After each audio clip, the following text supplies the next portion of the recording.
We are officially unmuted. Michelle, can you hear us? That's why she didn't respond. I can hear you. Okay, good. Hello, everyone. Hello. Hi.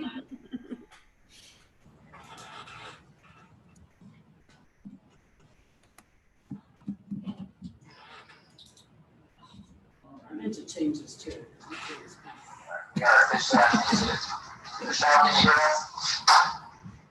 Okay, it is 5 o'clock, so we will call this special meeting to order. Roll call, please. I can hear you. Here.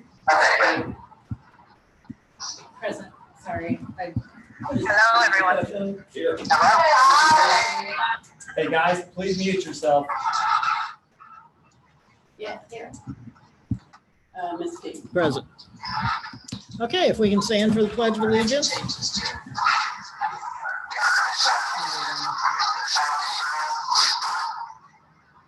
it is 5 o'clock, so we will call this special meeting to order.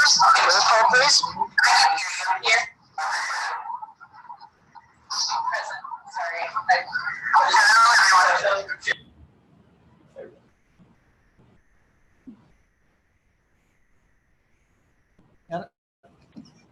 I pledge allegiance to the flag of the United States of America and to the republic for which it stands, one nation under God, indivisible, with liberty and justice for all.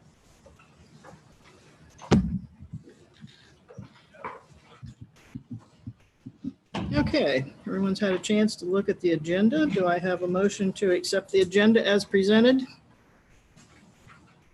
Motion. Mrs. Whitaker? Do I have a second? Second. Mrs. Keller, Oh, you jumped in first, I think. Any comments, discussion on the agenda? Roll call? Mrs. Whitaker? yes. Mrs. Keller? Yes. Ms. Armstrong? Yes. Mr. Popo? Yes. Ms. King? Yes. Motion carried. Okay, our first motion this evening is to approve the memorandum of understanding with Fairfield County ESC for the purchase of Florida virtual courses for all students in grades K through 12. That would be 500 seats. Do I have a motion? Motion. Mrs. Armstrong? Do I have a second? Second. Mrs. Whitaker? Okay, any you have comments to make?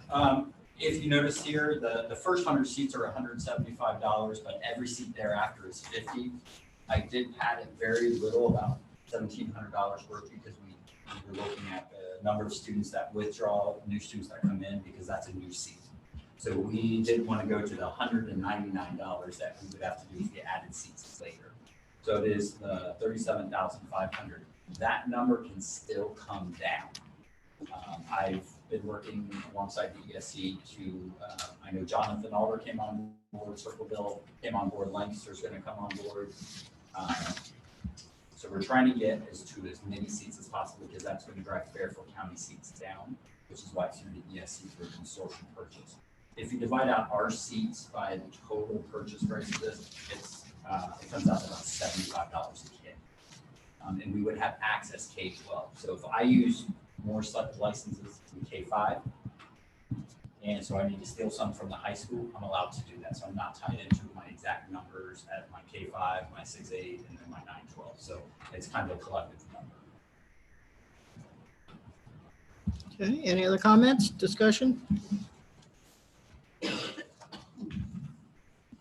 Roll call? Ms. Armstrong? Yes. Mrs. Whitaker? Yes. Mrs. Keller? Yes. Mr. Popo? Yes. Ms. King? Yes. Okay, motion to approve the purchase order to the Fairfield County ESC for $37,500 paid from the CARES Act funding. Do I have a motion? Motion. Mrs. Keller? Do I have a second? Second. Mrs. Whitaker? Any discussion? This is because it's purchase order over 10,000. Okay. Okay, roll call? Mrs. Keller? Yes. Mrs. Whitaker? Yes. Armstrong, Yes. Mr. Popo, Yes. Ms. King. Yes. Motion carried. Okay, the next motion to approve the purchase of 50 hotspots from Sprint totaling $12,000 to be signed out to students that are lacking high-speed internet during remote learning times to ensure equitable access to educational opportunities paid for through the CARES Act funding. Do I have a motion? Motion. Mrs. Armstrong? Do I have a second? Second. Mrs. Keller? Comments? Discussion? Devices are free. We did get, anything coming through CARES Act free. It's federal funding, so it requires 3 or more quotes. We did the same thing with Florida Virtual as we did with this. I think I shared that with you in a board memo. We went with this one because it was a defined cost versus when we looked at AT&T, it was an undefined cost. It was $39.99 per month, but we could turn them off and on. And they were unlimited, but we had to also buy the devices all in front of it. So this one was much more economically feasible so that we'd be prepared and we did not have any hidden costs. Thank you for your research on that. I know that was a lot of work to gather all of that from all of those You can vendors. thank Mr. Brown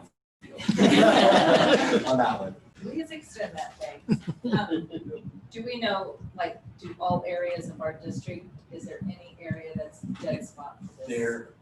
They're showing little small areas down like Pleasantville, that there might be a little tiny piece that's in our district. But by and large, the majority of our district, specifically where the majority of our kids are out at Fairfield Beach, but also in the village, everything's covered.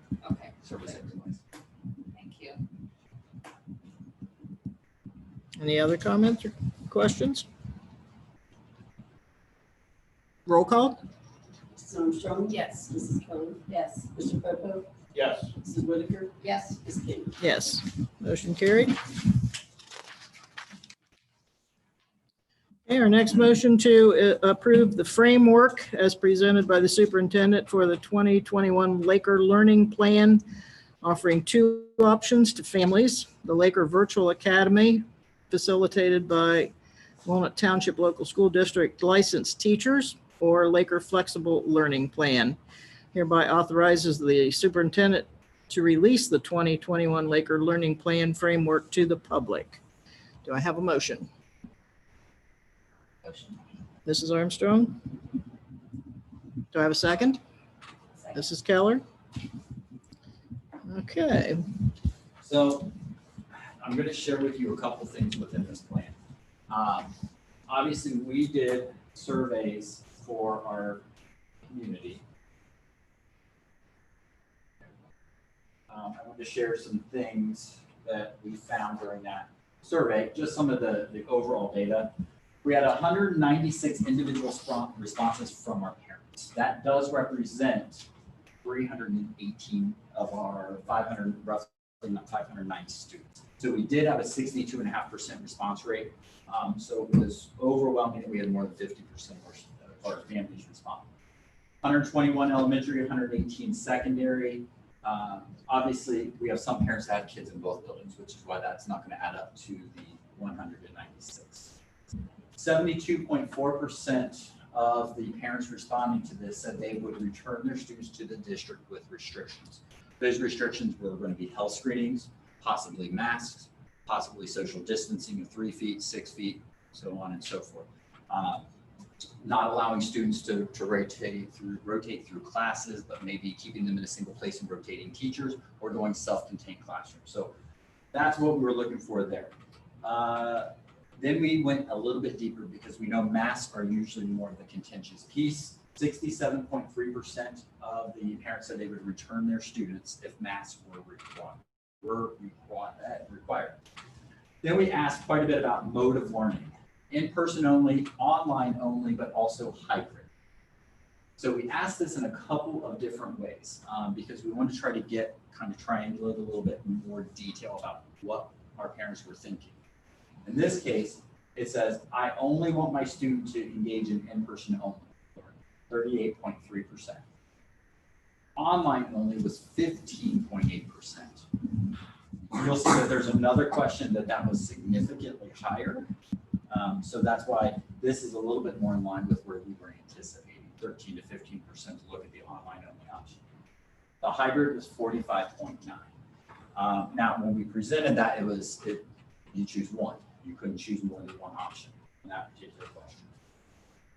Preference of the presented option. So in the event that we have 5 days a week, which is the ideal solution of what we want, 5 days a week, in person, all day long for all kids. Even our staff survey was reflective of wanting that as much as possible.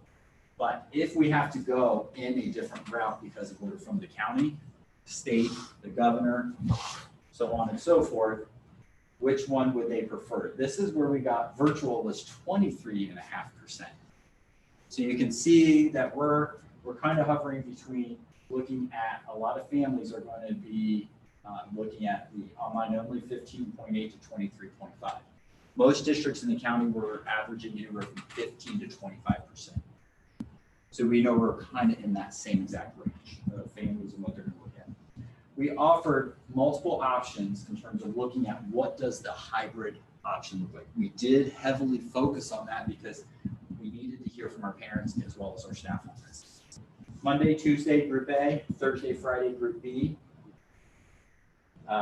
And that option, Wednesday is a deep clean day. Essentially, one group would be here 2 days.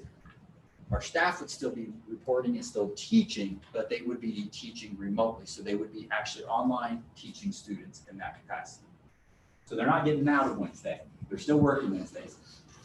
But we would also be able to afford them more time to be able to provide intervention, but also to help plan for more remote learning as we continue to go forward. 43.4% selected that option. Monday, Wednesday, Tuesday, Thursday. So think Monday, Wednesday, Tuesday, Thursday, and alternating Fridays. That one was 20.9%. I think a lot of it had to do with that every other Friday and being able to predict a schedule was a little bit more of a concern. Then we look at alternating weeks. There's a number of districts that are doing that throughout the state, even within our own county, 12.2. This is, by the way, this is the same framework that the career centers are using, alternating weeks. Juniors 1 week, seniors the next week. They're doing that because they can get them out to job sites a little easier. So this was our parent survey. Virtual only online academy interest. They have interest 44.9%. You can see how much in a survey you get a lot of variance, So if this plan, my framework is approved today, beginning tomorrow, we will put out the application for the online academy with a due date of August 5th so that we can figure out who's coming out of the transportation list so we know how many kids we can safely get to and from school following guidelines. Access to high-speed internet, 93.4%. We also have to allow within that percentage, which is why we went with 50, knowing that it wasn't 100% of our parents responding. Personal device, 3 out of every 4 said yes, they have access. We are still a one-to-one school, so any student that does need a device will get a device. So Joe is preparing those. We did ask transportation questions. Normally, we transport about 44 to 46% of our kids via district provided transportation. In this survey, 33.2%, which we're seeing countywide that more and more parents are going to opt for parent transportation, bringing them themselves, or they're going to kind of double up with other families. Walking, 10.2%. And virtual only learning, this is another point where I was looking for that. You can see it's back down to the 13 to 15% range. I think that's probably where we're going to end up. We won't know definitively until obviously we get applications, because some families may choose not to do that. Intentions, concerns, what we were asking here was specifically, will you send your child back if there are restrictions? You can see the picture there that shows you 72.4% says yes. All right, this one was when we go into masks specifically. They are recommended K-12, highly or strongly recommended K-12. And so you can see 2/3 of our parents said, yes, I'll send my child back if masks are required. About 1/3 said no. I will not. So that could have a direct impact on how many kids go to the online option. So we have some staff survey data as well because we wanted to dig into that a little bit. So within looking at different ranges within here as to all the different safety precautions, we did break masks out between K2, 3, 6, and 7, 12. Because that K2 range, K3 range is the one that concerned us the most about, are they going to be able to do this? What does it look like? How do we do this? So you can see overwhelmingly, and then the task force gave me some homework after the first day to go home and collect data relative to the teachers that actually interact with K2. It wasn't definitive, it was 8 to 8. 50% said yes, required, 50% said no. So you'll notice within my plan, we go in and we give some flexibility to those K2 teachers to have non-mask time for their students so that their students aren't sitting for 3 hours with a mask on. They can take masks off, they can go to larger spaces. Ms. Yanni will be scheduling that to make sure that those teachers can get their kids outside much more frequently so that we can start building their ability to keep masks on for longer periods of time. 3-6 was overwhelming in the favor of masks.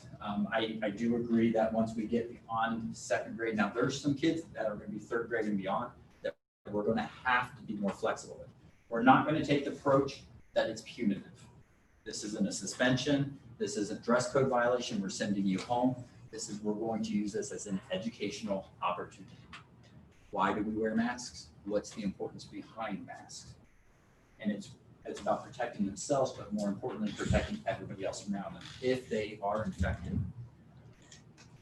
The part about masks that becomes really critical is for us to maintain face-to-face operations to the maximum extent possible, we have to protect our staff. Otherwise, if our staff illness rate gets so high and we can't get subs, we're remote learning anyways. And so the masks really are about protecting our students from each other, but also protecting our staff as long as we possibly can to make sure that they're protected. Social distancing, you can see that our staff is wholeheartedly behind social distancing. I'll talk a little bit more about that later. Visitor restrictions, which means visitors are not defined as like our vendors that we use for OT, PT, speech language from the ESC. Those folks we would consider as employees. Visitors would be if mom wants to show up and drop off lunch to Susie, we're going to take the lunch and we're going to say we will make sure she gets it. We're going to try to prevent folks from entering the facilities as much as possible because that's just another possible infection point. Staff education and student education. So this is something that I met with Jill Wiles. She's working on right now. What does this look like? How are we going to educate our staff and our students on this? Staff health screening and student health screenings. We're going this direction. We've talked a lot about, do we do it at the bus stop? Do we do it at the schoolhouse? What does this look like? So we are at the point, it is not safe for our bus drivers to be conducting that health screening at the bus stops. There's a lot of things that they have to do. And so we are going to be taking this on at the building level. Let's see. Staff survey. So specifically, I want this to kind of ring true in your mind, okay? We asked our staff, do you or someone in your family qualify for a high-risk category, which means that you are at a much higher risk for COVID-19 complications. 17.5% of the staff that responded said yes, and obviously 82.5% said no.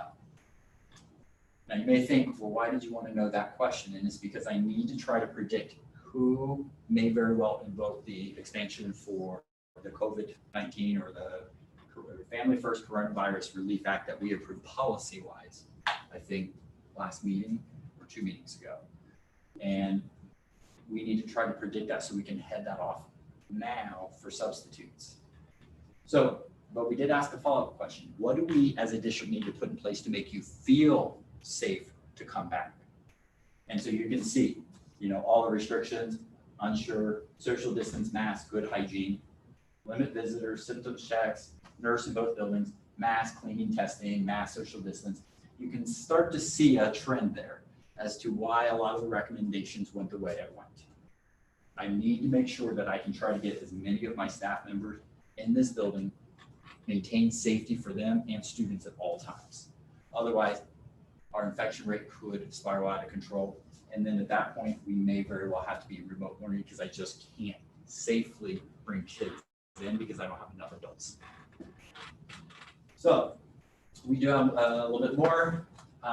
You can see in-person only, 49.2% of our staff said in-person only. So it's not just the parents in our community that want that as the end-all be-all, it's our staff as well. Online only, 3.2%, because our staff also realizes that you cannot replace a teacher. Even if there's a teacher on the other end of that computer, you still cannot replace the quality of instruction that a student gets in face-to-face interactions. Hybrid was 47.6. They felt a little bit more comfortable with that versus entirely remote. We also asked them the same question about different hybrid options, and you will notice they overwhelmingly selected the same option that our parents did. So you can see that I didn't just create the hybrid option myself, I created some options here. We also looked at comments to see if there were additional hybrid options that were presented to us. Now there were a lot of comments. The task force got to read all of those comments. Actually, I think Faye and Carol got to see those comments as well. And I'm happy to share those comments with you. There are some things within the staff survey that are protected by HIPAA, so I can't share the entire response list to you. But I can share the comments and just redact what needs to be redacted out of those for safety reasons. This is what our task force was presented with, and then we had a lot of driving questions. So I can get to this document. So we have some operating principles that pretty much are pretty standard as to what we were tasked with. But I'm going to get to the nuts and bolts for interest of time. Our framework provides our community, our parents, our students, two options. They either take later flexible learning, and the reason it's called flexible is because you may be green today, and next week you may be yellow, and the next week you may be red. Yes. Can I interject there? Mm-hmm. So if, I understand that concept, but I think that needs to be explained in the document somewhere, because nowhere in the document, when I first read this, if I hadn't had previous conversations, I would think that my option, if I choose the Laker flexible learning, is that I get to choose green, yellow, or red. So Okay. I think that needs clarified in the document and with the parents and community. That what are the green conditions? What are the yellow conditions? What are the red conditions? So, and I will talk about the conditions, and because the conditions change so significantly, if I say we're going to tie this to the county designation and that's it, we could potentially get in a situation that we need to close. And then I would have to wait and ask the board and do calamity hours until I could convene an emergency board meeting to give me the authorization to close based on this plan. So one of the things that you'll notice in here is that there are a lot of factors. For example, we have a superintendent's meeting again on Wednesday, and we're getting new directives from the Fairfield County Department of Health that are going to dictate specifically a lot more detail. And I'm not suggesting that you define that. But I just define think what there needs to flexible be a is. disclaimer Yeah. that, these. We are going to three- flex between these three. If you select this option, then you are agreeing that you may be here 5 days a week. We may have to flex to yellow and flex to red and then back and forth, Right. depending on what the conditions are. Yes, I can get that. Okay. Absolutely. Thank you. So green condition is ideal. This is what we would refer to as our traditional model, where we're going to have in school, face-to-face, 5 days a week, all day long. Condition yellow will be a condition that we, due to safety concerns, can only bring in about half of our kids. All right. We did opt for the group A Monday and Tuesday, group B on Monday through Wednesday will be remote learning, and group A on Wednesday through Friday would be remote learning. Group B would be on-site Thursday, Friday. This does give us that Wednesday. We do have a very small custodial staff that also creates some limitations in the ability for us to do the true disinfecting, which the separation of groups, I mean, we're gonna be able to disinfect, but to do a very, very deep clean between groups will give us a lot of advantages and helps stop the spread of COVID-19 within our facilities. The red level is remote. This is how we ended the spring with, where our students will be learning remotely, 100% of students would be learning remotely. That's option one, the flexible learning plan. And I can add in there the disclaimer that you will flex between these three. I do know how my decision-making will be made, but there's a long time between now and the first day for students. So for me to stand here and say on August 19th or on the proposed calendar, August 25th, this is what we're gonna do. I need to make a decision, but we're still a month out. It's really difficult to make that decision now because the conditions on the ground can change so significantly within those 4 weeks. The second option is Laker Virtual Academy. This is similar to what we've been offering at our secondary building already. What we're doing is we're extending this option K-12. So if we have parents that are very, very apprehensive about returning their kids to face-to-face instruction at all, here's their option. They can stay home. We will support them. We will have our teachers facilitating those courses, but they commit to this for a half a year or a semester. A couple reasons for that. Number one, transportation, so that we're not redoing routes on a weekly basis. Number two, so that we can make sure that our students are committing to one particular method, and if they don't like a particular situation, they're not jumping ship continuously for us. So that's why we're asking for a half a year commitment for that. Just before the semester break, they will have the option. Those in the flexible one can go entirely remote, and those in remote can go entirely back.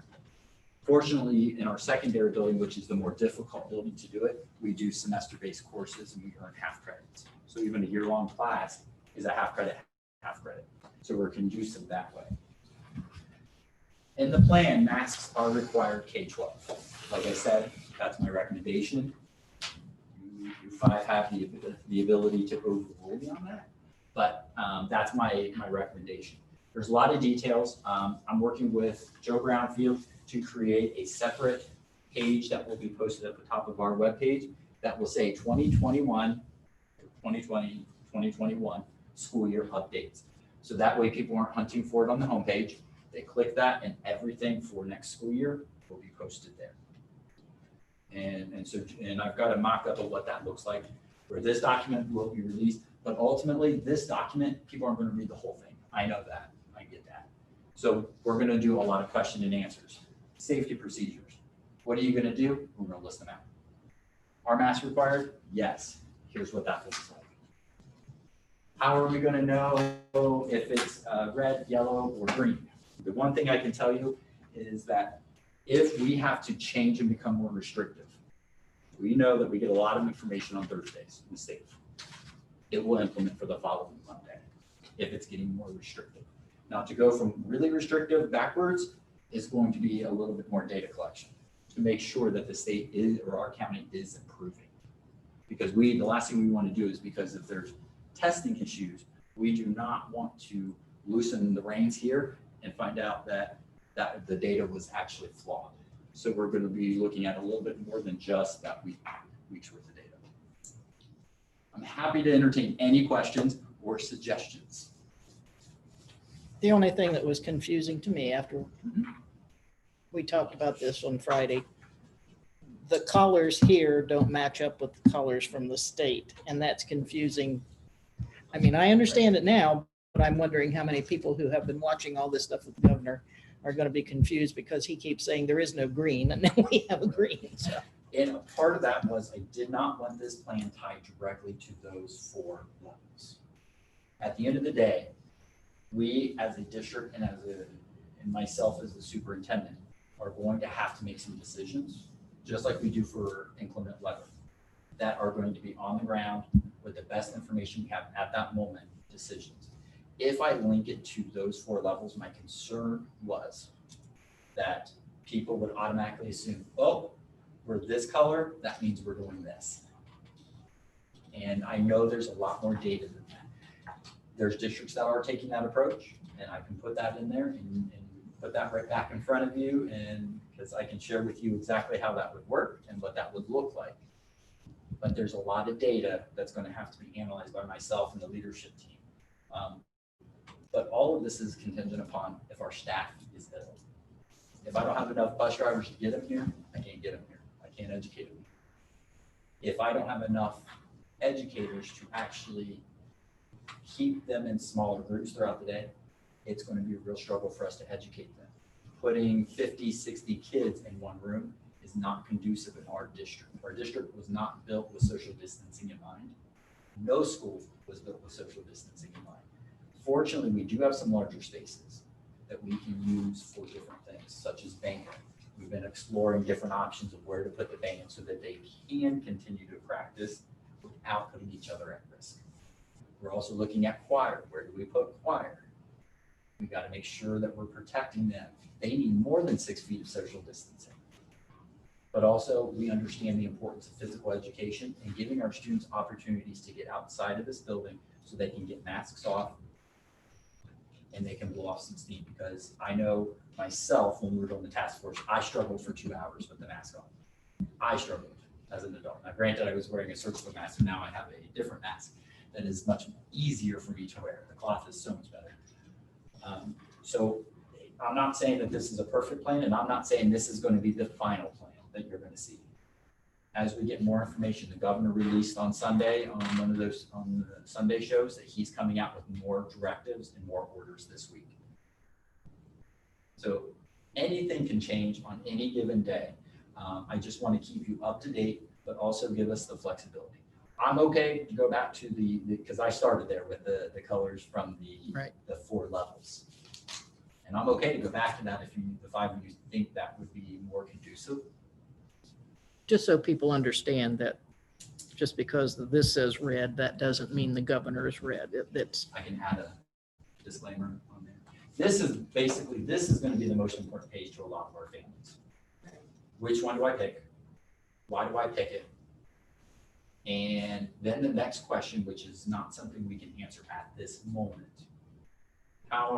What decision or what factors are going to go into green, yellow, or red?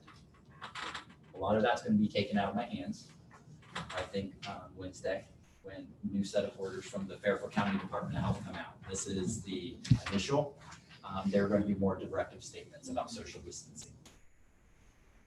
I do understand your concern about it being confusing, but I do like your theory that we Walnut Township isn't necessarily the same as Fairfield County, or, so I do like that to be able to differentiate between Fairfield County and Walnut Township. And there's 2 zip codes or 2 municipalities that really drive a lot of Fairfield County's numbers. Violet Township or Pickerington, as well as the city of Lancaster. Because they're the most populous, they can very, very quickly sway data in this county. Now, that doesn't mean that Millersport or Walnut Township is in a bubble. We have people like myself that drive in from outside that bubble. And as we drive in, we bring potential risk. I will be upfront. I cannot take risk to 0. There will always be inherent risk for students and staff in these buildings during this pandemic. All I can do is guarantee you that we're going to mitigate the risks to the best of our abilities by implementing a number of practices, health screenings, making sure we're purchasing the proper PPE, and making sure that my leadership team is collaborating continuously. We have been doing a lot of that and scrambling. PPE is very difficult for us to get right now. Christy saw all my requisitions going in today for more. I'm trying to spread them out among many different vendors because everybody's limited. If I want nitrile gloves for staff to be able, if they want to clean something, or if they have a student and they're really concerned, for them to have gloves in their room so that if they wipe something down, they're not using their bare hands. they're limiting us to 6 boxes per purchase. It's on a national shortage and the price has doubled in the last 72 hours. So you can imagine how quickly things are getting priced way out of our market. Right.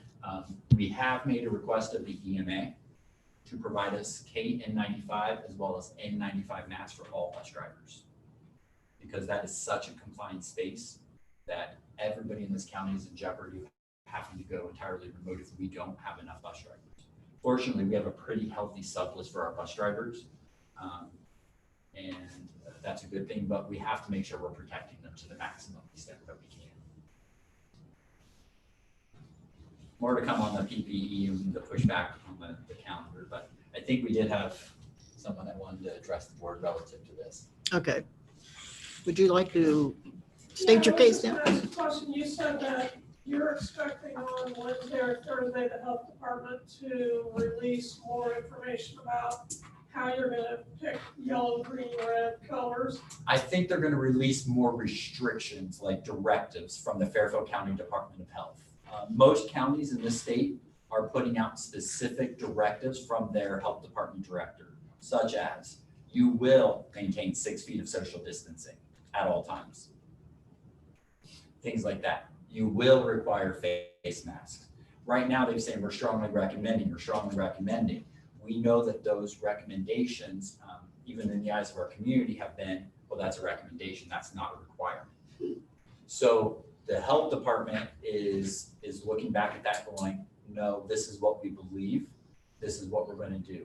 The Ohio Department of Health has really kicked that to a local decision-making framework, and so we are still bound by what the Fairfield County Department of Health will put out to us. And so I don't have any preview of what it's going to look like. I just know that they're looking at restrictions and actually making them declaratory statements for us. So things could change. I'm sorry, do they take into consideration, like you mentioned, the Pickerington and the Lancaster being very different demographics than these places like here and Amanda Clear Creek? Good question. Or out in the middle of a cornfield? I can ask them. I'm just, because again, it's not like apples and oranges, we're not even looking at the same animal at all. And I was just curious, because I don't know what they're saying other than what the court tells me, so. And I have not heard, I just heard they're going to take a little bit more of an aggressive approach than what they have up to this point. I think several of the board members heard me say this throughout the state. It's the wild, wild west of reopening plans. You've probably seen it all over the media. The largest school district in the state of Ohio is now contemplating going entirely remote for the entire school. I don't know what information they're looking at because I'm not privy to their information, but that was as a direct result of meeting with their Department of Health. So we're anticipating when we just have conversations with them in the near future that our Department of Health is going to share whatever information was shared at the Franklin County level.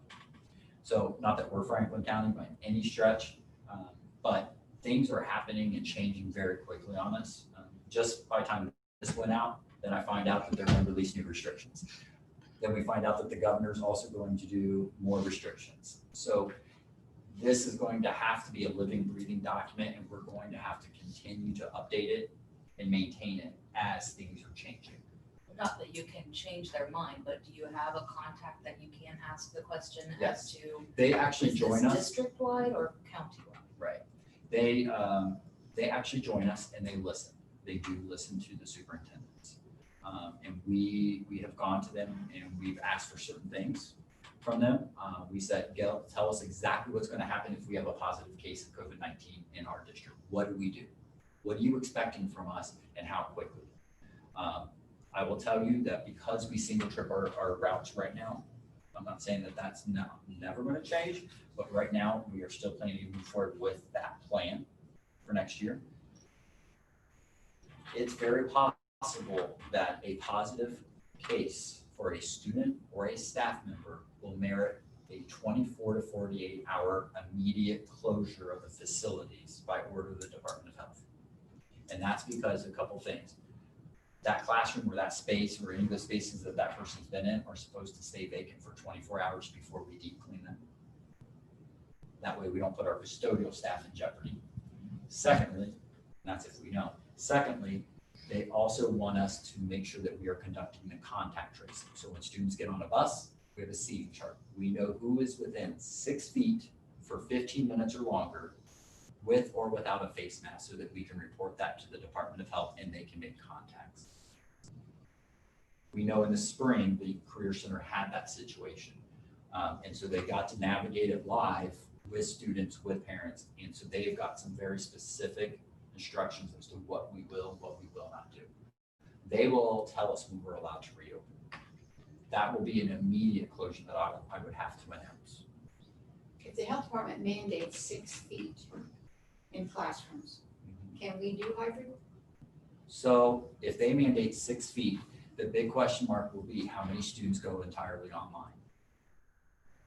Which is why that's the next step in this process, which is why I really wanted to convene the board meeting now, is so that I could get those students that are going to go that direction confirmed, and I can move them off of the list. And so now I can start looking at my class list and we can start going through and handpicking the students that are going to go which days. Because that's how detailed it's going to have to be, because we're gonna have to try to keep family groups together the best we possibly can. And we respect that, you know, we may have some older siblings that are watching younger and we need to be aware of that. We're small enough that we can do that. But we also have to be aware that I can't have 20 sitting in first grade class and then 4 sitting in, you know, the class the other days. So we have to try to balance that the best we possibly can. The 2 buildings are very different. There's some classrooms that we won't even be able to maintain 3 feet of social distancing even on a hybrid schedule. So we would have to reconceptualize where those classes are going to be taking place. I think we have to reevaluate the transportation too. Yes. Right now it's 2 per seat. I'm not saying that's safe by any stretch of the imagination. It's not safe.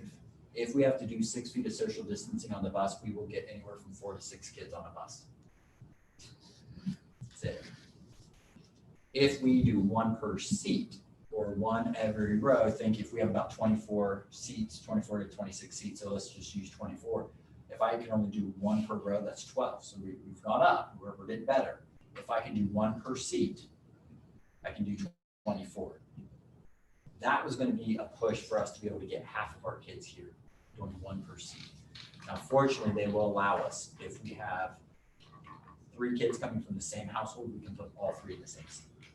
They're not social distancing at home, therefore on the bus, we can put them together. We did start looking at it geographically, and we realized that that was a nightmare.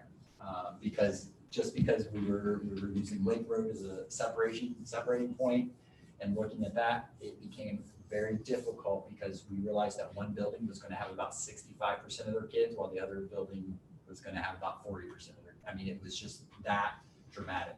So Mr. Yates has gone back to the drawing board and looked at family groups. So let's look at family groups and try to look at the grade levels and try to tally that up by hand. He is doing a wonderful job considering on a daily basis I'm changing based on new requirements. And the new kids moving in each day. And the new kids every day. So there's a lot. A lot of our surrounding districts are denying open enrollment extensively.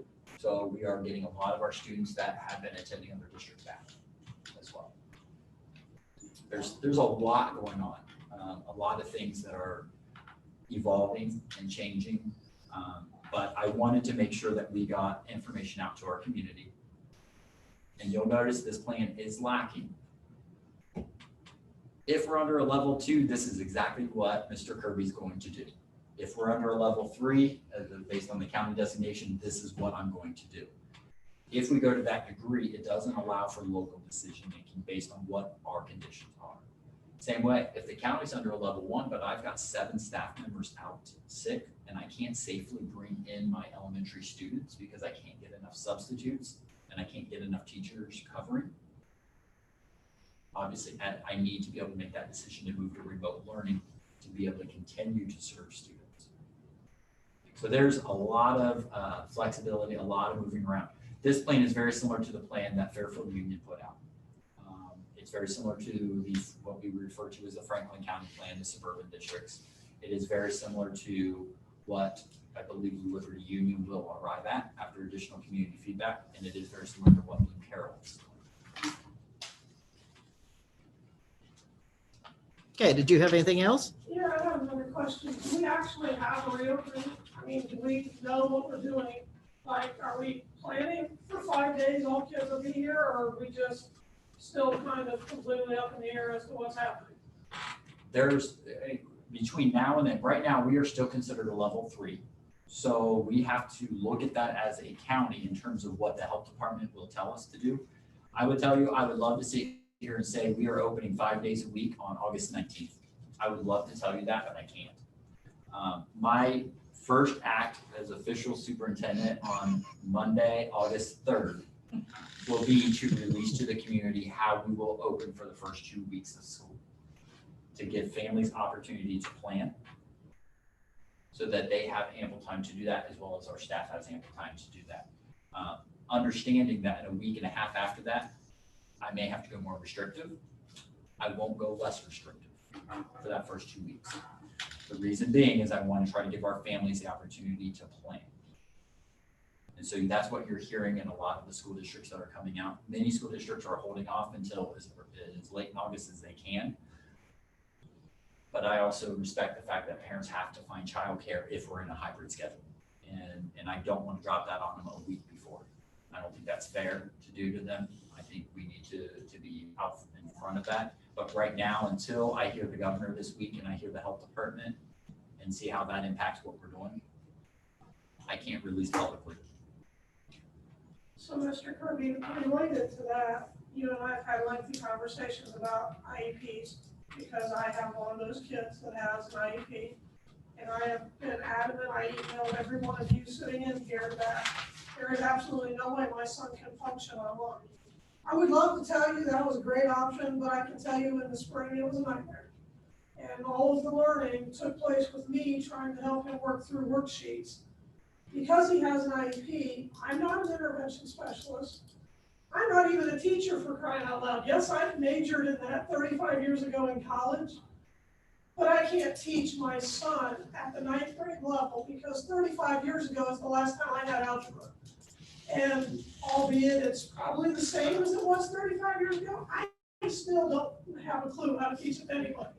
And so my concern is if only a week and a half to 2 weeks before school officially opens, you come out and say it's 2 days in school, 3 days out, online, what happens to his IEP and who's gonna help?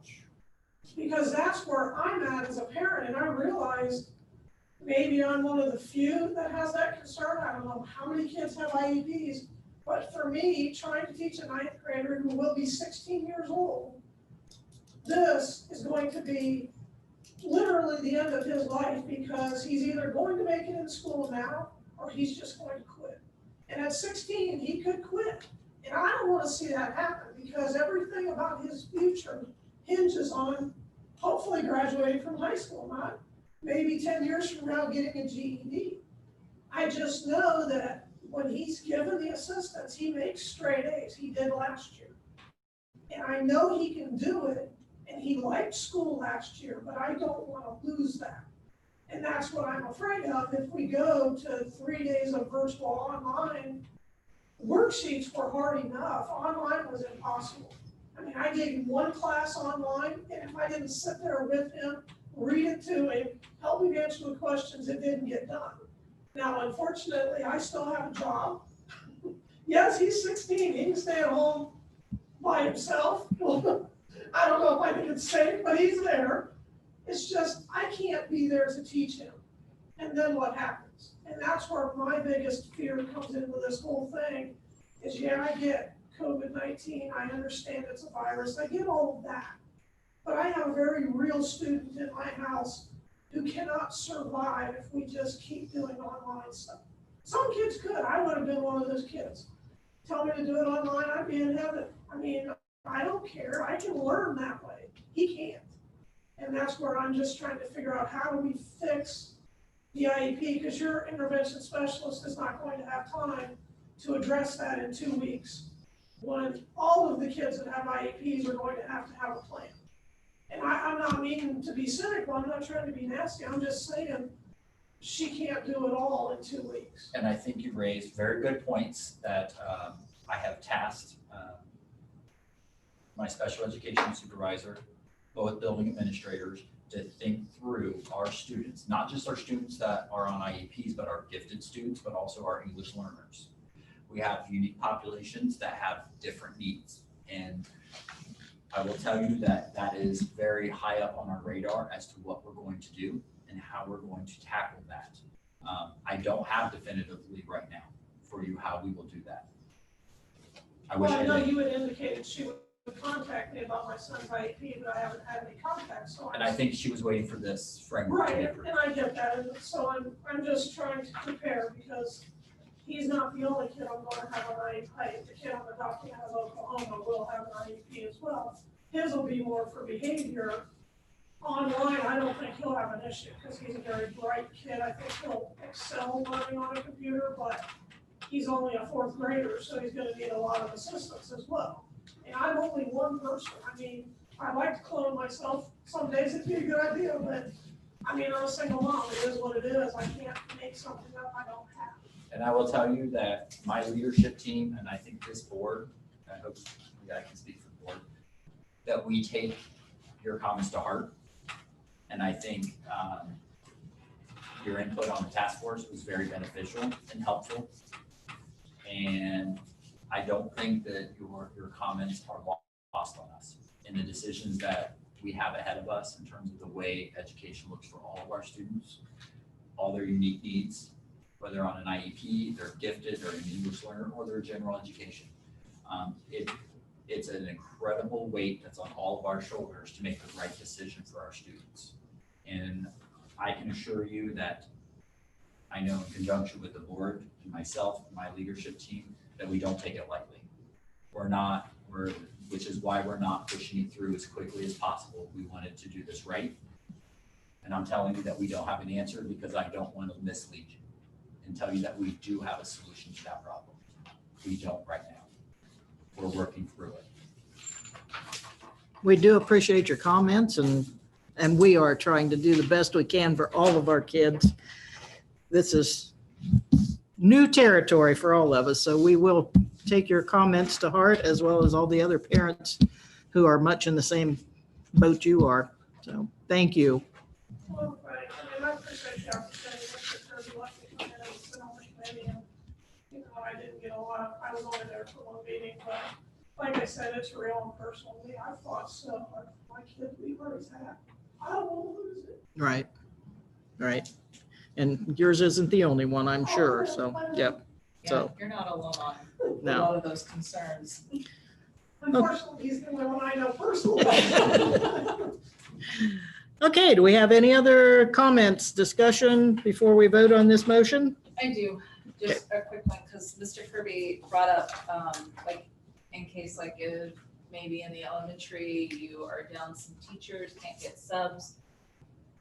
Are we anticipating that there might be some days that we will have to not have elementary come, but we can still have our secondary come? So it's a discussion. This is just a It is possible.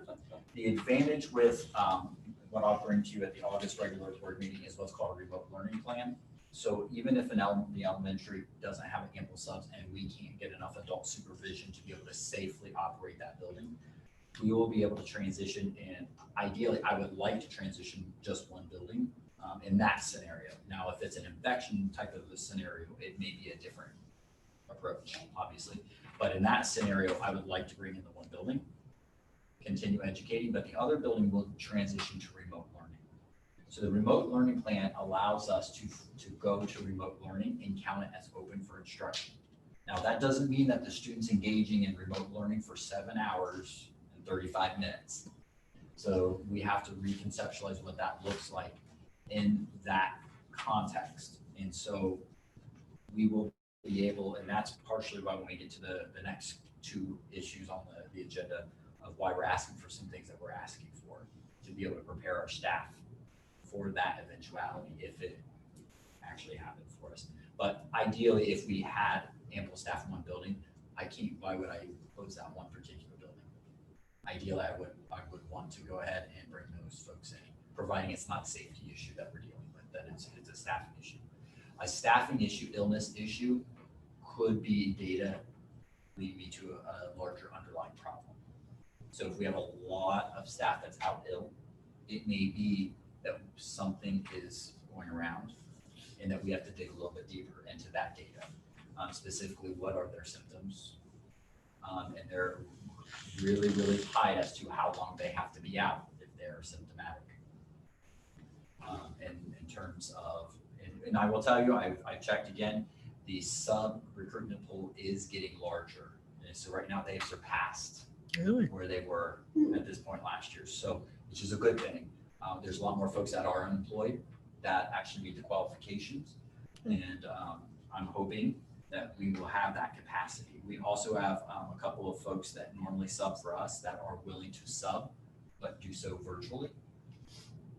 If we have a staff member who may end up testing positive for COVID-19 and be extremely ill, that we have somebody who would be able to do some virtual things for them if we needed them to.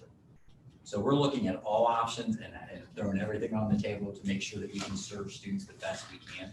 We know face-to-face is ideal. It's what I want. But if the situation changes, the factors that we have to go remote or a hybrid approach, then we have to be nimble enough to do it. And when you vote, I will make the changes in here, what Ms. Armstrong made about documenting that the flexible learning plan is that you will, most likely you would be able to flex between green, yellow, and red. Based on circumstances. Based on data and circumstances, impacting our county as well as our local community. And then also adding the disclaimer at the bottom that these are not aligned to the county designations. They arrive at Monday, Tuesday, face-to-face, and Thursday, Friday, face-to-face. It's cohorting the two groups together so that we don't have, so if a student walks into first grade and sits down in the desk, that student sits in that same desk the next day. So that way we're not going to have from one day to the next, a different kid sitting in a different desk. So that was one piece. The second piece was we went out and looked at what are the different frameworks that are being utilized nationally. There's a number of states that did or that have put out their plans much earlier, state departments of education, and then also looking regionally here locally, what were the different models. So we threw those out there and we wanted to see what the feedback was from our community as to which models they prefer. Alternating weeks, that's where I believe Fairfield Union, Blue Carroll are going. And their community was very supportive of that. Same with the Career Center. A different district is doing Monday, Wednesday, Tuesday, Thursday, and they're going to be cleaning on Fridays. And so everybody was throwing out different approaches as to what that hybrid model might look like. So how do you arrive at who goes to school on Monday and Tuesday and who's going to go to school Thursday and Friday? So that's going to be where we're looking at handpicking, and it's going to be dictated by looking a lot with transportation, but also looking at our family groups, keeping them together, but also trying to balance so that we're trying to get 50%. The first step before we can even get to that designation of breaking them into two groups is we have to figure out how many students to take off the transportation list that are looking at entirely online for the first semester. So if we have 15% of our students, or we're looking at 10% of our students, we know how many to take out of that list, and that frees up more seats on transportation, but it also frees up more seats in the district, in the classrooms. And so that's where we're at right now. So we're not at the point where we're ready to release those two groups. Ideally, we want to be able to do that the second week, I believe, of August, but because that gives us until August 5th for everybody to apply for that fully online option. And then from there, I can have Mr. Yates pull them off his list, and then we can start to go through and figuring out exactly who's going where and try to accommodate the family groups the best we possibly can. The other thing I would like you to do, because you're a numbers guy, I am. Yeah. I would like to know which group does better academically, the Monday, Tuesday people or the Thursday, Friday, because I already have a pretty good idea which group will do better from all the research from the last 50 Let me years. guess, Monday, Tuesday. And before we get to the next item on the agenda, has anybody in the county talked about extending the school year so we don't have to cut the number of day hours that, you know, people are sitting in the classroom. I saw we're cutting, I don't know how many hours per, but if you extend the school year, you would keep more flexibility to keeping those hours. Not that you would be sending the kids to school anymore, you would just be spreading that out over that. The big difference is within our negotiated agreement is we're based on days. And I will share, I mean, just blatantly that it is based on days, where our school calendar is based on hours. Very big disconnect there. I think I agree with you that there's a disconnect. I think it's something that. Teacher days? Is that what you meant by Yeah, days? teacher days, Okay. yeah, their contract's based on days. I didn't understand. So when we look at that, I mean, that's a topic that we can negotiate with the teachers to look at it in terms of hours versus days. But that would have to be addressed during negotiations. Will help this be released online, I know. So I will release a one call. And we'll put it out on the list, yes, letting them know to go to the homepage, but they won't get the one call until I know the webpage is active. It's linked on the homepage. And what will happen is this document will be there in its entirety, but we're gonna pull the important pieces out. Face masks, the safety precautions. I have the list of all the questions, concerns from the parents that completed the survey and addressing those FAQs on that site. Specifically so that folks know that if we did look at that, we looked intensely at that during those task force. And I know my leadership team, we've read every one of those comments now. And so we know where a lot of folks are coming from, a lot of their apprehension and their concerns. And that site will obviously pull out, here's what you need to do. You need to make a choice and you have until this date to do that. If you want to stay with the flexible learning plan, which is the green, yellow, red, you need to take no action. That's where you're going to go if you don't opt for the second option. We're going to make it easier that way. And we say application for option 2, and that's because if we have a student that's on an IEP or a student that has some very specific needs, gifted English learner, it's not that we're not going to allow them to do it. We're going to allow them to do it, but we may need to make some adjustments and convene an IEP team, and we want to make sure we do that and that we're watching those applications come in so that we can meet the needs of those kids in the virtual environment. And so that's kind of why we're saying application, is so that the building principals and our special ed supervisor will be reviewing every one of those to figure out, does this student have an IEP? Is this student gifted? Is this student an English learner? Is this student on a 504 plan? What do we need to do differently for this child in online learning versus what we would for what we would refer to as a gen ed student? Are you gonna have to take that into consideration for which kids are in group A and group B? Because your special ed teacher can't teach, if there's 30 kids on an IEP, they can't have them all on Monday, Tuesday. Well, our special ed teachers do have caps by law. That's why I was bringing that up, not to be cynical again, but obviously that throws another. I mean, they have caps as to the number of kids total in totality Right. that they can have. And when you look grade 8 below, it's 16, and when you look at grades 9 through 12, it's 24. And so we're bound by those caps as a district. And if Another somebody, question on masks. I don't have an objection to masks. I have to wear them in the courthouse all the time, whether I can't breathe and they're hot or not get out. But my question is, you said it's not punitive. What happens if it's the same kid, i.e. my kid, who doesn't want to keep a mask on because he's oppositionally defiant? And if he knows there's no punishment, I can just assure you where his mindset is going to be. I'd love to tell you he's cooperative, but some days he's just difficult. And in those situations, we would work with the parents to come up with what's the most appropriate plan for that child. I mean, I bought him the mask he wants and everything, so I've already picked all that out, but I just know him. and if parents want a paper copy of it, they can Of this document, yep. They- They can let me know at the board or I at know the you don't board have a office. lot of time on the one call, but maybe mention that. If Yes. you don't have access to the internet, stop by, call the office, we'll give you one, we'll mail you one. I mail it rather than come in. right, we'll mail it to them. Got that down. Any other questions, comments, concerns? Okay, roll call, please. Mrs. Armstrong, Yes. Mrs. Keller, Yes. Mr. Popo, Yes. Mrs. Whitaker, Yes. Ms. King. Yes. Motion carried.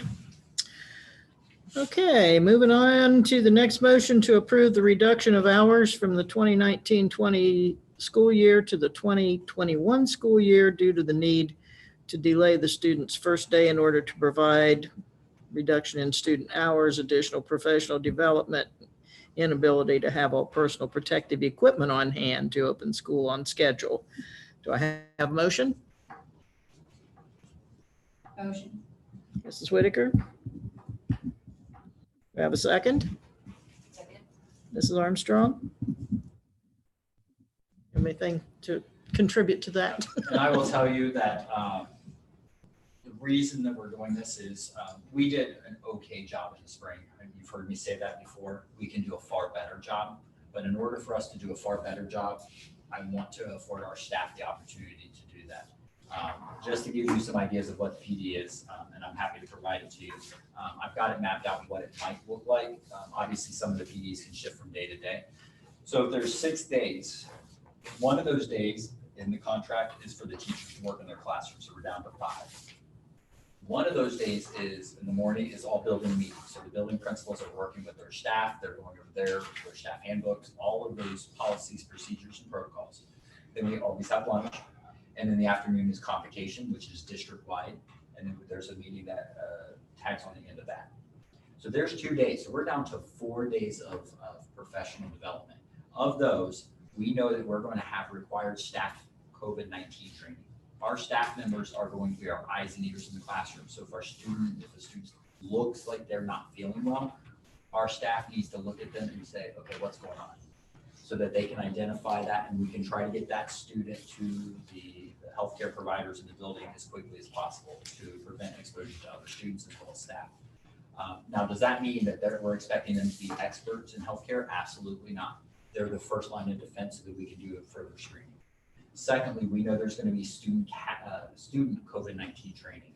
That means hygiene practices, really educating and helping our students understand the importance of masks, understanding the importance of washing your hands after the restroom, making sure that they understand that why we're moving to a very digital format in terms of turning work into the teachers. So we're preventing papers from going back and forth as much as possible. Also, it is Florida Virtual School is brand new for our elementary staff. Our secondary staff, they're pretty good with it. But our elementary staff, this is brand new. So they are going to need the training in order for them to be successful in implementing Florida Virtual. Now, we're not also looking at Florida Virtual just as a standalone. We're going to support our teachers to embed this in their classroom, in their Google Classroom on a consistent basis.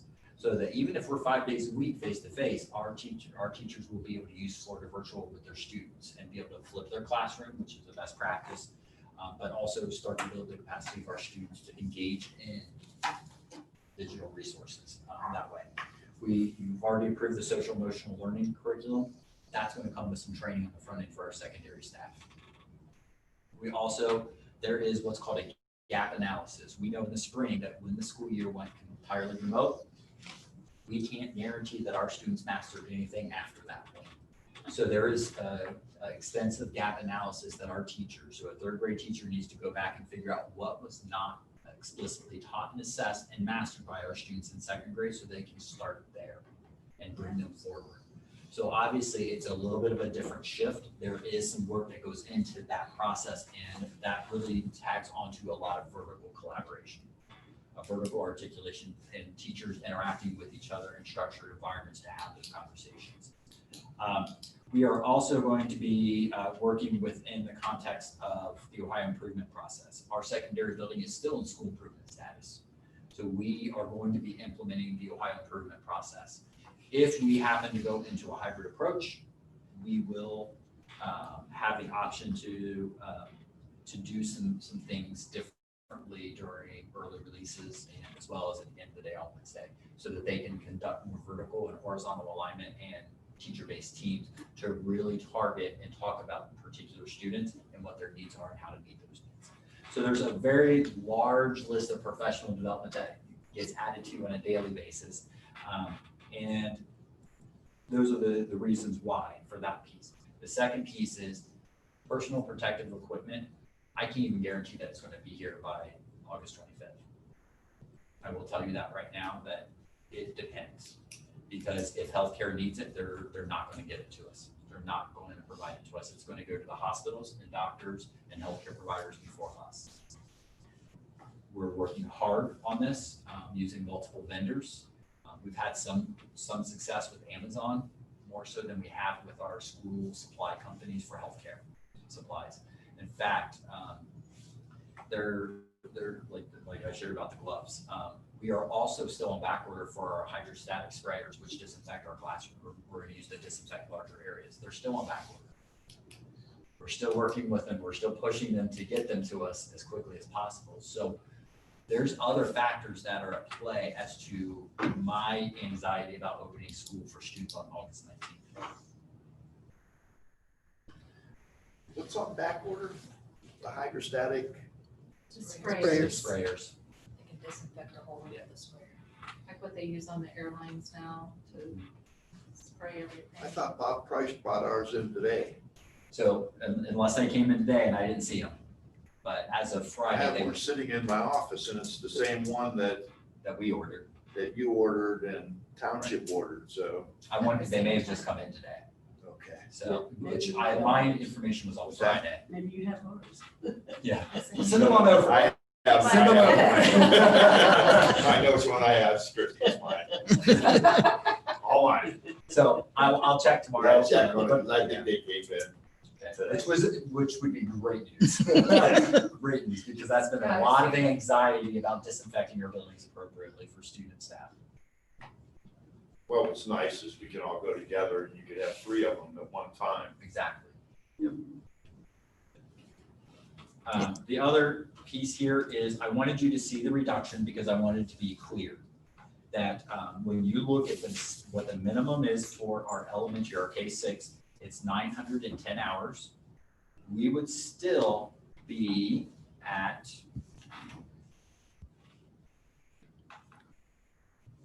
elementary, we would still be at 1,145.5. You can see we're still way over on state minimum. This is not a long-term plan. I have worked with the association, all the membership have seen this as well, and have provided feedback as well to me because of some contractual things that have to take place. And you can see even in our secondary building, we are still very high. So if we have a situation that we have to close down instruction and it's not going to count as open for instruction, we still have hours there above what the state minimum is. By no means do I want to go to state minimum, I'm telling you that. And no means for the 21-22 school year am I recommending that we're going to have 6 days of PD before the school year starts. I'm hoping this is all done and we're back on a typical schedule for us. So on these, I'm kind of going ahead of our ball game here. The days prior to where the teachers are doing professional development, they'll Yes. be here full days. Yes. Just no student. Okay, any other comments, questions? Roll call, please. Mrs. Whitaker, Yes. Mrs. Armstrong, Yes. Mrs. Keller, Yes. Mr. Popo, Yes. Mrs. King. Yes. Motion carried. Okay, motion to approve the revised calendar as submitted with additional professional development time for staff and equitable number of days for groups A and B in the hybrid model. Do I have a motion? Motion. Mrs. Armstrong? Do I have a second? Second. Mrs. Whitaker? Okay, I'll comments? let you know. So you're looking at this, and what precipitated this obviously was the need for additional professional development, but you will notice something very different about this calendar than what was on any other calendar you've ever seen. There's blue and there's green. One of the things is I needed to go back and realize that if I have group A on Monday, Tuesday, group B on Thursday, Friday, I have to have equitable access to education between those two groups. Yeah. So I had 8 more instructional days in group A than I did in group B. So fast forward, working through this, looking at it. you see that I'm recommending the elimination of our Sweet Corn Festival break. I moved 2 of those days to the first 2 days that we typically, the 21st, 22nd on our original calendar, that we were going to go during Christmas week. That reduced the number of A days, but it also increased the number of B days instructional. That also puts us in line with every other, all the other 5 districts that are the smaller districts in the county. We were the only district going any days during those 2 weeks. So that's another factor that helps with transportation, that helps with students attending in the classrooms, and things of that nature. So down the center, this needs revised then, because it has September 3 and 4, no school Sweet Corn Festival. I was gonna bring that up, I had circled that. Yeah. Because I was like, that needs You to be didn't catch taken that. off, because we actually are gonna have school the 3rd and 4th. Yes, so I will make that adjustment. Notice that the fair days are still there. And it's because the Fairfield County Fair is still moving forward as of right now. Pumpkin Show is closed, but we don't know about Fairfield County Fair. And so we've had that conversation pretty extensively. There was one more day, and what I did is I moved that day from the Sweet Corn break over to the June date, and all that did is move everything up a day. The staff members are still working 184 days for their contract. The only change is what those days are through this.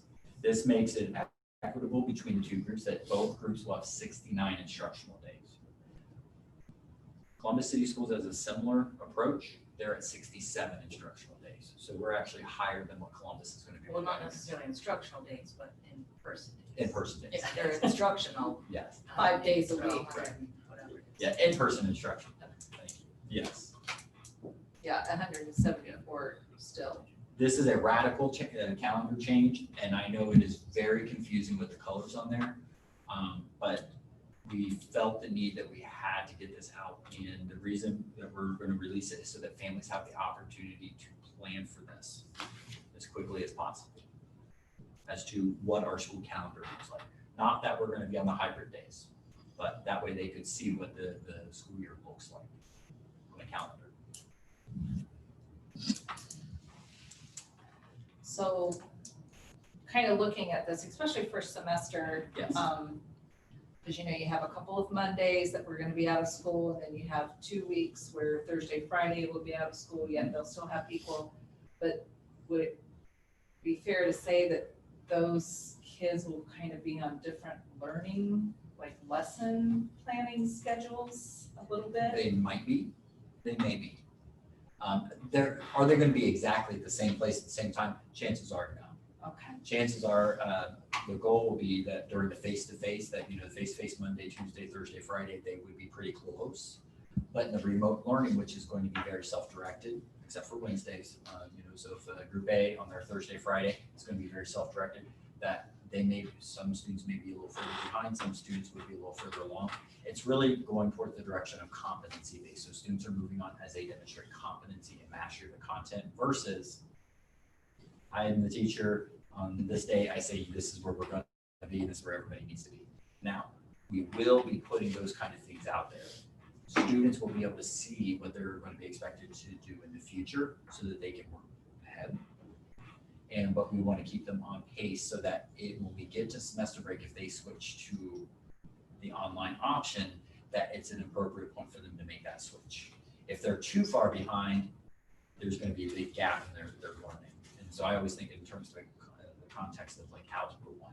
If they miss solving multi-step equations, I can't get them to solving the quadratic or solving systems of equations if they can't solve a multi-step. So if there's that big gap, it's going to be really hard for them to make a transition entirely online. So we will have schedules that they need to follow at a bare minimum.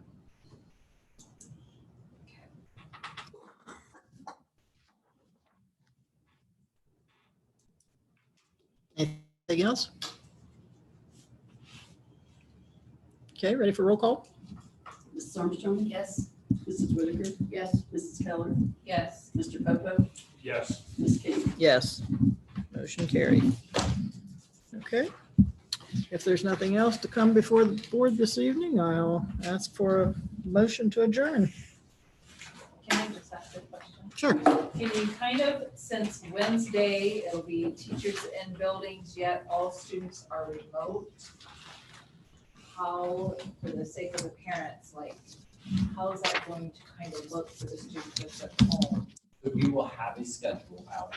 So are we going to ask our teachers to facilitate, if it's a 90-minute block? No, it's not going to be a 90-minute facilitated block, but we will have facilitated blocks or scheduled that our teachers will be facilitating this group of kids like they normally would throughout the day. So it may be, instead of being a 7-hour facilitated day, it may be a 4-hour facilitated day. And then our students will be working independently on some other things because we're trying to balance it with what's appropriate screen time for a kindergartner versus an 11th grader. And so we have to balance that very, very strategically. So a kindergartner, it may be appropriate for 15 minutes of face-to-face with the teacher online as the whole group, but we're also going to have our teachers doing more intervention later in the day. So that way, if a student's struggling, they don't have to do it in the whole class setting, a whole group setting. Now they can schedule time, or the teacher will have a login time that they can get some additional help with their remote learning activities as well. Okay, that's what our parents are. So we will be releasing what a model schedule is. I have several in my email, but I don't want to put out a model schedule and then somebody think that that's what it's going to be, because it's going to be really a lot of the teachers are going to be helping create that model schedule for our kids so that our families know what they should be asking their kids to do. What does the schedule look like for a kindergarten first day all the way up through the season? In high school, we will go through the periods. Now, they won't be the full length period, but we would be going through the period. So we may start at 9 a.m. because getting a kid out of bed and online by 8 a.m. may be a little struggle. So we would adjust that back just a little bit, and then we would do some structured instructional time between our teachers as well as our students out. So Monday, Tuesday, Thursday, Friday, we're still starting at 8 o'clock. I need to do this for my class. Yes, we are still following our traditional schedule, the 8 a.m. to 2:55. Yeah, okay. Yes, that's still our typical schedule. Now, keep in mind, on the days like Monday, Tuesday, teacher A is teaching kids face-to-face all day. It will be now they could respond to emails, respond to questions from the students, but they're not going to be giving live instruction on those days because they're providing live instruction to a different group. So the goal is that Wednesday is that ultimate checkpoint for those students. Because realize if it's a first period class, half the kids will be Monday, Tuesday, the other half will be Thursday, Friday. Wednesday will be the time that they would come together collectively between Group A and Group B online with the teacher. So it's safe to say that 8 a.m. every day. It's just trying to set. So we're gonna be working through, yeah, it's safe to say 8 a.m. Okay. Now, will we have every student in there? Depends on how quickly we get them through the health screening process. Oh. Yeah. And we're going to have to warn our parents also that the buses may not be home. Right on schedule. Right on schedule, because we're going to have them lined up and getting on the bus in certain order and everything. Order Yeah. and keeping their 6-foot distance. We can scenario this thing to death. We can. Right. Transportation, if we get directives and transportation is the determining factor that we can't get kids to school, are there options to make a plea to parents or Yes. to not bus high school or Yes, something? all of those are options, but they have to go into play before the school year starts. I want to bus students as much as possible because I want to remove all barriers for students to get into school. Could we go back to the distance that we're permitted by state law? Absolutely. Are we looking at some options? One of the first things that we're going to do is we are not going to allow parents to dictate 2 or 3 or 4 different places that we pick up or drop off kids. There's been a number of times that we've accommodated, but at this point, it's going to be a single address. That's it. And it's because of this assigned seating on the bus, and we have to make sure they're sitting in a particular way so that they're not passing each other when they're getting on and off the bus. Other factors will be driven early August for your August 10th board meeting that we will be looking at after we know how many are going fully online. A lot of it is contingent upon how many parents are doing that. And we also have the list, we're gonna ask them to start reaching out to Mr. Yates and letting him know if they are not taking district transportation so that he can start to remove kids from lists, because that makes a huge difference for him and his routes, as well as how many kids we can get on a single bus and who those kids are. And then Career Center, is the bus still leaving at 6:30? Has that changed? I don't believe there's any change in terms of the schedule or the time that the bus is leaving. I believe we're still gonna work with Liberty Union on that, because we have up till this point that we've shared with that. It'll just be a different group of kids. It'll be a smaller group of kids. Because they alternate junior and seniors.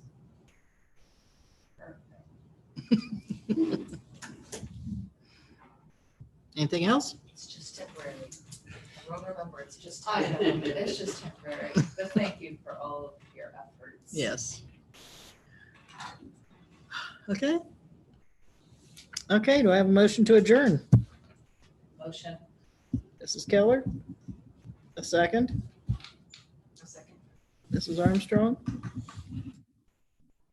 Any objections? You weren't gonna ask for discussion? You know where to find me. What do we have, 6:25? Yes. Mrs. Roll call, Keller? please. I'm sorry. Sorry, Mrs. Keller, Yes. Ms. Armstrong, Yes. Mr. Bobo? Yes. Ms. Whittaker? Yes. Ms. King? Yes. Okay. Do we anticipate a meeting next week? Yes. Yes. As he just walks for. I kind of